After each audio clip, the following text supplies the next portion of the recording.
तो दोस्तों, जैसा कि पास्ट में एक वीडियो में हम लोगों ने डिस्कस किया था कि ट्रम्प के आ जाने के बाद जो डिफेंस डील्स हमारी अमेरिका के साथ काफी लंबे समय से अटकी हुई थी, उनमें गति देखने के लिए मिलेंगी। फिर अमेरिकन F414 इंजन की डिलीवरी का मामला हो, अपाचे हेलीकॉप्टर्स का मामला हो, MQ-9B ड्रोन्स की खरीद का मामला हो, या फिर F414 इंजन को भारत के अंदर मैन्युफैक्चरिंग करने के लिए नई डील हो, इन सभी चीजों में हमें प्रॉपर तेजी देखने के लिए मिलेगी। वैसे भी कुछ ही समय पहले ट्रम्प द्वारा स्पष्ट कर दिया गया है कि भारत से उन्हें केवल एक प्रॉब्लम है, और वो प्रॉब्लम ये है कि अमेरिकन उत्पादों के ऊपर भारत बेहिसाब टैरिफ्स लगाता है। अगर इन टैरिफ्स को भारत मेंटेन करके चलता है तो किसी तरह की अन्य कोई भी समस्या भारत के साथ उन्हें नहीं है, जिसको लेकर निराकरण चल रहा है।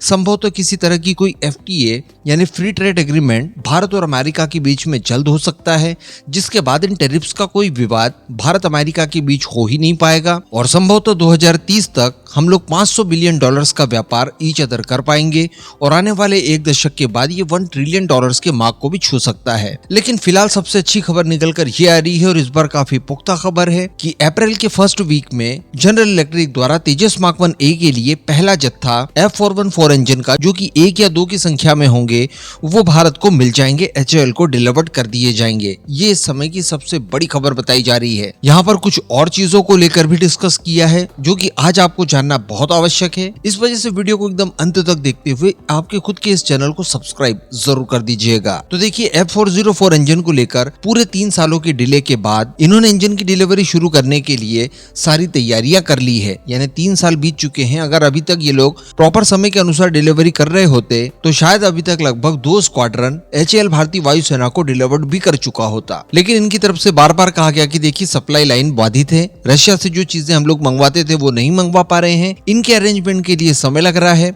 और अब कुछ इस तरह की भी चीजें निकलकर सामने आई है कि वो रॉ मटेरियल जो कि ये पहले रशिया से मंगाया करते थे, उसका एक बहुत बड़ा हिस्सा अब ये लोग भारत से ही मंगा रहे हैं, और उन्हीं के सहारे F404 इंजन की मैन्युफैक्चरिंग इनके वहां की जा रही है। अब ये पहला जत्था जब भारत के HAL को मिल जाएगा, इसके बाद की प्लानिंग ये है कि इसी साल के खत्म होने से पहले ये लोग हमें टोटल 12 इंजन की डिलीवरी कर देंगे। तो ये बहुत ही ज्यादा सुखद खबर है, क्योंकि 5-6 की संख्या में लगभग तेजस मार्क 1A बनकर तैयार हैं, जिनमें केवल इंजन की कमी है। तो वो इंजन भी हम लोग इनके अंदर इंटीग्रेट करके उन्हें भी वायुसेना को डिलीवर कर सकते हैं। लेकिन इसके बाद की जो इनकी प्लानिंग है, उसके अनुसार बता रहे हैं ये लोग कि हर साल लगभग 20 इंजन ये लोग डिलीवर कर पाएंगे। अब ये आंकड़ा अगर हम लोग देखें तो काफी ज्यादा कम लगता है, क्योंकि एटलीस्ट हमें 24 इंजन तो हर साल चाहिए। जो HAL की तरफ से कमिटमेंट किया गया है कि आने वाले 3.5 सालों में 83 तेजस मार्क 1A का जो ऑर्डर था, ये हम लोग पूरा कर देंगे। तो उसके लिए हम लोगों ने एक बार डिस्कस किया था कि लगभग 24 विमान हर साल बनाने होंगे। अब 24 विमान अगर हर साल बनाने होंगे और ये लोग इंजन केवल 20 देंगे, तो काम कैसे चल पाएगा। इवन हम लोगों की जो तैयारी है वो तो 30 विमान प्रति वर्ष बनाने की है,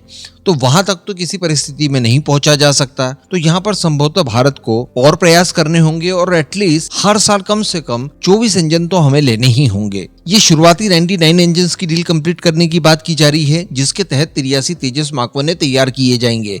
इसके बाद 97 एडिशनल तेजस मार्क 1A का ऑर्डर दिया जाएगा, जिनके लिए अगेन 120 F404 इंजन का ऑर्डर जनरल इलेक्ट्रिक को दिया जाएगा। इसके अलावा ये भी बताया जा रहा है कि भारत अमेरिका के बीच में क्रिटिकल एंड इमर्जिंग टेक्नोलॉजी पर भी पहल की जा रही है, जिसको लेकर MOU काफी लंबे समय पहले ही साइन हो चुका था, जिसके तहत F414 इंजन को 80% टेक्नोलॉजी ट्रांसफर के साथ लोकल मैन्युफैक्चरिंग का प्रावधान रखा जाएगा, और ये इंजन इस्तेमाल किए जाएंगे तेजस मार्क 2 में और साथ ही एमका की शुरुआती 2 स्क्वाड्रंस में। तो इसको लेकर भी बताया जा रहा है कि काफी जल्द इस कार्रवाई को भी पूरा करते हुए इन इंजन की मैन्युफैक्चरिंग भारत के अंदर शुरू कर दी जाएगी। तो अल्टीमेटली काफी ज्यादा अच्छी खबर मानी जा सकती है ये इस समय भारत के परिप्रेक्ष्य में। बाकी इस पूरे मुद्दे पर आपका क्या मानना है, नीचे कमेंट करके जरूर बताइएगा।